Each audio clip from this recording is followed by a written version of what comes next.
कि एक TV debate हो रही थी। उसमें यह हुआ कि अमेरिका ने मदद पाकिस्तान को रोक दी। तो वो पाकिस्तान की तरफ से एक पत्रकार महोदया बैठी थी, उन्होंने कहा जी आपको मदद की ज़रूरत होगी, हमें मदद की ज़रूरत नहीं है।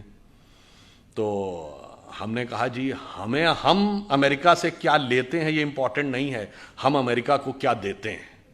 तो जैसा कि अभी वो बता रहे थे, गूगल का चीफ हमारा है, माइक्रोसॉफ्ट का चीफ हमारा है, पेप्सी की चीफ इंदिरा नूई इंडियन है, इससे पहले मास्टर कार्ड का चीफ इंडियन रह चुका है, सिटी बैंक का चीफ इंडियन रह चुका है, इतनी बड़ी बड़ी ग्लोबल कंपनीज के चीफ हमारे हैं।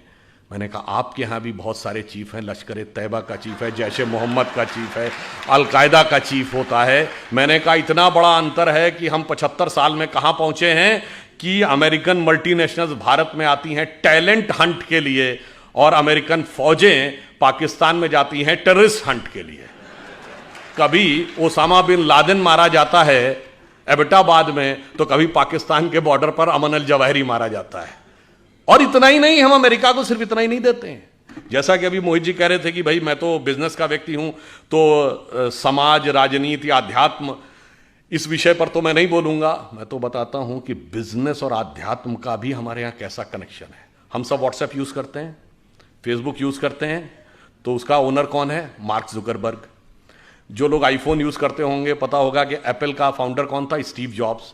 अब ये मार्क जुकरबर्ग ने खुद कहा कि एप्पल के फाउंडर स्टीव जॉब्स ने उनसे कहा था कि अगर जिंदगी में कभी इतना बुरा वक्त आ जाए कि तुम्हें लगे कि तुम्हारा कॉन्फिडेंस ही खत्म हो गया है, पूरी तरीके से हताश हो गए हो, तो ऐसा करना, भारत में जाना, वहां नैनीताल जिले में कैची में नीम करोरी बाबा का एक आश्रम है, वहां जाके तुम्हें एक नई ऊर्जा मिलेगी। और मार्क जुकरबर्ग ने कहा कि मैं आया, वो दौर जब आया और मुझे एक नया कॉन्फिडेंस मिला और जाके फिर मैंने नए सिरे से यह रचना प्रारंभ की।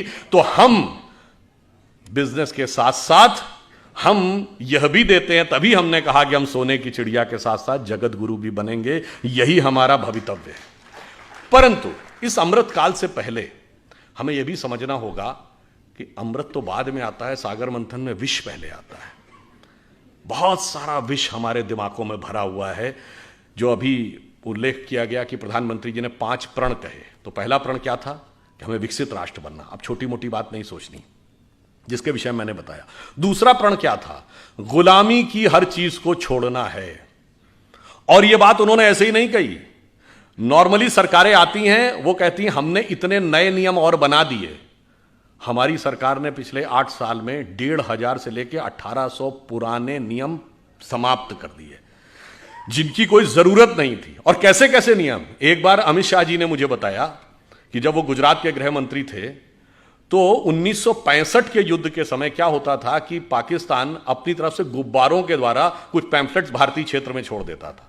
उनका कहना था 2001 तक उसकी रिपोर्ट बन के आती थी कि इस हफ्ते कोई गुब्बारा या उसके द्वारा कोई पैम्फलेट भारत के क्षेत्र में नहीं लाया गया, और उसके लिए भी ड्यूटी लगी रहती थी। यह उदाहरण है कि कितने रिडंडेंट यानी कालबाह्य नियम भी थे, उन सबको समाप्त किया। उसके बाद आगे बढ़े तो जो पुरानी चीजें हैं, रिडंडेंट हो गई हैं, उनको समाप्त करने की भी जरूरत थी। पर हमारे मन में विष कैसे भरा रहता है, मैं आपको एक उदाहरण देना चाहता हूं आप ही के क्षेत्र से। यहां अहिल्याबाई होलकर जी का पुण्य स्थान है। आपने अहिल्याबाई जी का नाम किसके नाम पे पढ़ा? अहिल्या जी के नाम पे पढ़ा। हम सब ने वो कहानी सुनी। गौतम ऋषि की पत्नी अहिल्या थी, इंद्र ने आकर संपर्क स्थापित कर लिया, इसलिए वो पत्थर बन गई। फिर भगवान राम के द्वारा उनकी मुक्ति हुई।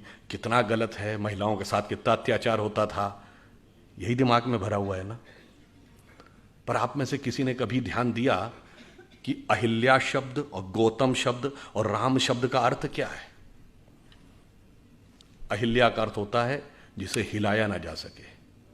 देखिए, यह सब हमारे अंदर की चेतना के द्वंद्व का प्रकटीकरण है। क्योंकि जब भगवान जन्म लेते हैं तो केवल एक सामान्य, उसके लिए लीला क्यों कहते हैं? वो एक एक जून के जीवन की घटना हमारे अंदर की चेतना का एक प्रकटीकरण है।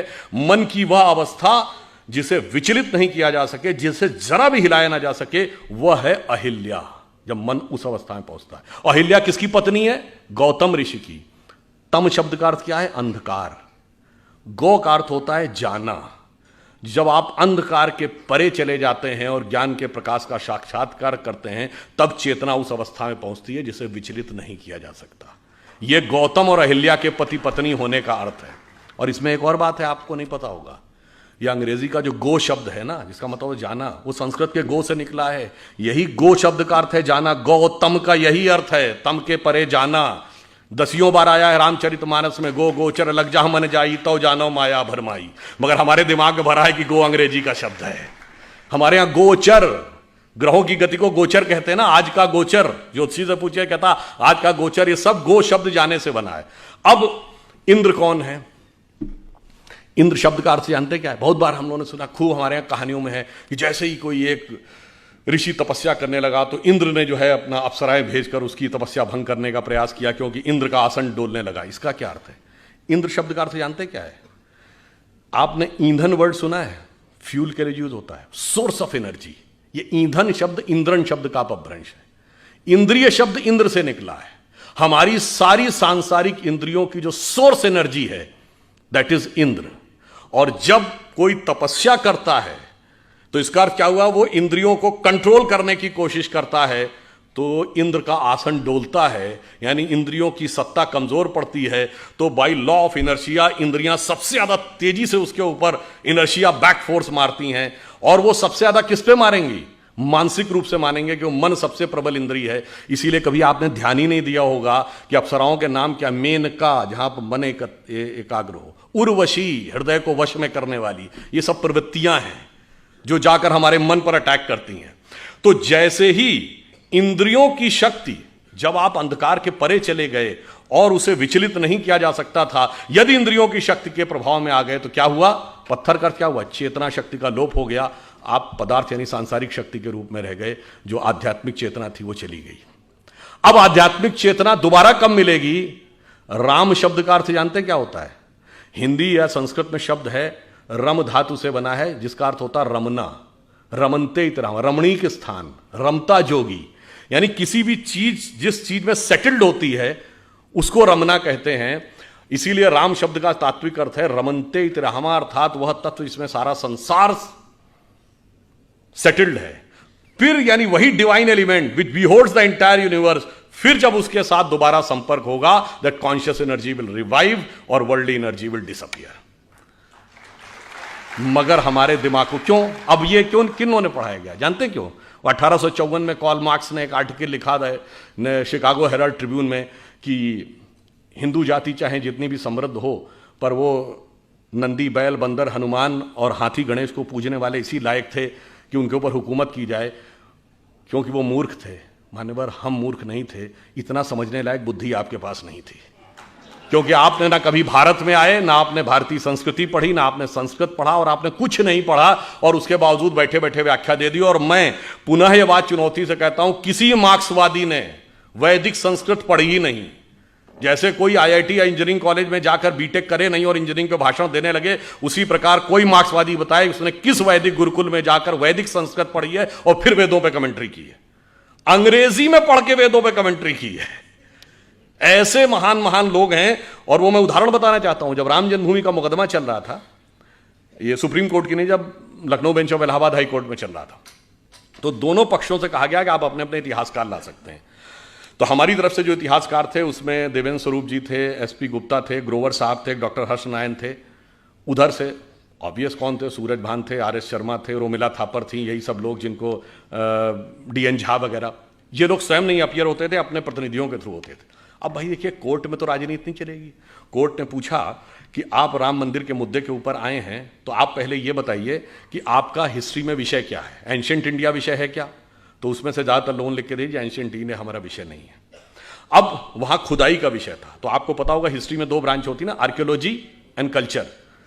तो आर्कियोलॉजी खुदाई से डील करती है। उनसे पूछा गया आर्कियोलॉजी के एक्सपर्ट हैं? नहीं जी, हम उसके एक्सपर्ट भी नहीं, हमें आर्कियोलॉजी नहीं आती, यानी खुदाई वाला विषय हमें नहीं पता।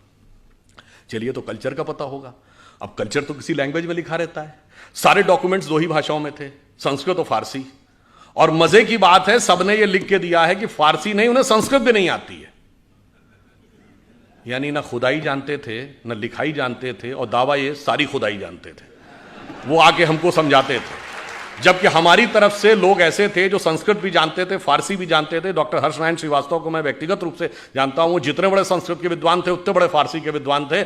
इसलिए जब बाबरी मस्जिद वाले कोई डॉक्यूमेंट देते थे फारसी का और उसका ट्रांसलेशन करके देते थे, तो डॉक्टर हर्षनारायण को दिया जाता था टू वेट दैट ट्रांसलेशन, कि भाई ये ट्रांसलेशन है, ये यही है या इसमें कोई एक आध नुक्ते का हेर फेर है।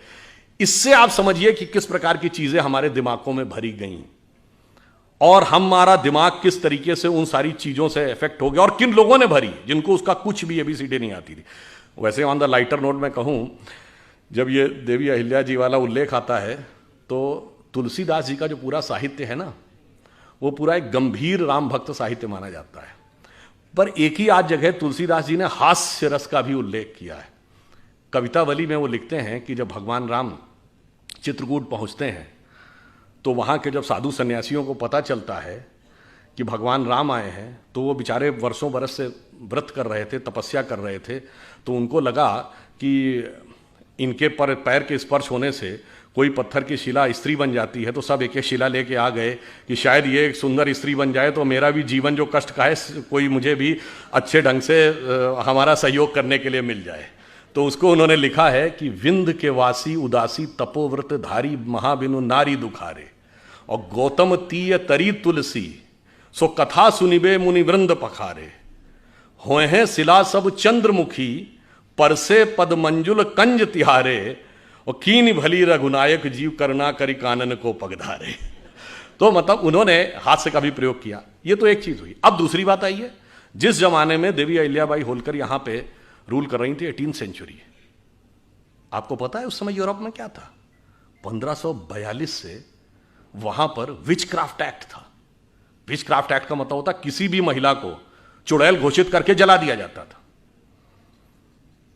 और वो समय जब भारत में चाहे रानी अहिल्याबाई हो, रानी दुर्गावती हो, कित्तूर की रानी चेन्नम्मा हो, वो मध्यकाल का दौर, चाहे छोटे मोटे राज्यों की रानी अबक्का हो या रानी लक्ष्मीबाई हो, वो यहां शासन कर रही थी। और वो लोग, और कौन, कोई भी चर्च घोषित कर देता था कि ये चुड़ैल है और उसको जला दिया जाता था।